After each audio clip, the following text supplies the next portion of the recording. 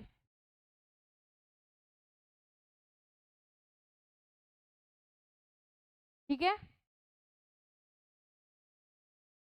4 पाई भी आएगा, और यहाँ पे 4 पाई की वैल्यू आएगी 4 इंटू 3.14। करके देखना, जो आंसर आएगा वही आंसर होगा। वेरी गुड, ठीक है, ओके, कर लोगे अब तो इस फॉर्मूले से, अब तो इस फॉर्मूले से कर लोगे, ठीक है।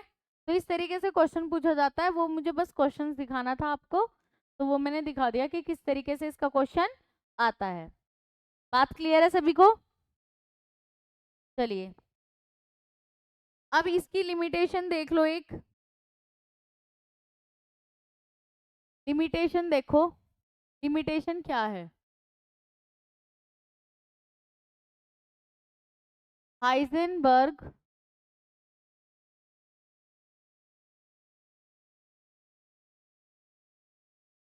Heisenberg use for only small particles, Heisenberg principle लिख लेना, Heisenberg principle use for only small particle. For example जैसे इलेक्ट्रॉन होता है, electron, for example electron, proton, positron वगैरह, तो इनके लिए ये फॉलो होता है, ऐसे नहीं कि ये एटम के लिए फॉलो जाएगा, नो, ये इनके लिए फॉलो होता है। बात क्लियर है? बात समझ में आ गई सबको? वेरी गुड, चलिए आज के लिए इतना ही रखते हैं। तो ये हो गया हमारा हाइजेनबर्ग अनसर्टेनली प्रिंसिपल, हाइजेनबर्ग का अनिश्चितता का सिद्धांत, इससे रिलेटेड न्यूमेरिकल करिए, जो भी प्रॉब्लम आती है वो कमेंट बॉक्स में लिखिए और अपना हल पाइए, ठीक है। थैंक यू एवरीवन सभी को, राधे राधे, पढ़ाई अच्छे से करते रहो और वीडियो को लाइक और शेयर करते रहो। Thank you everyone.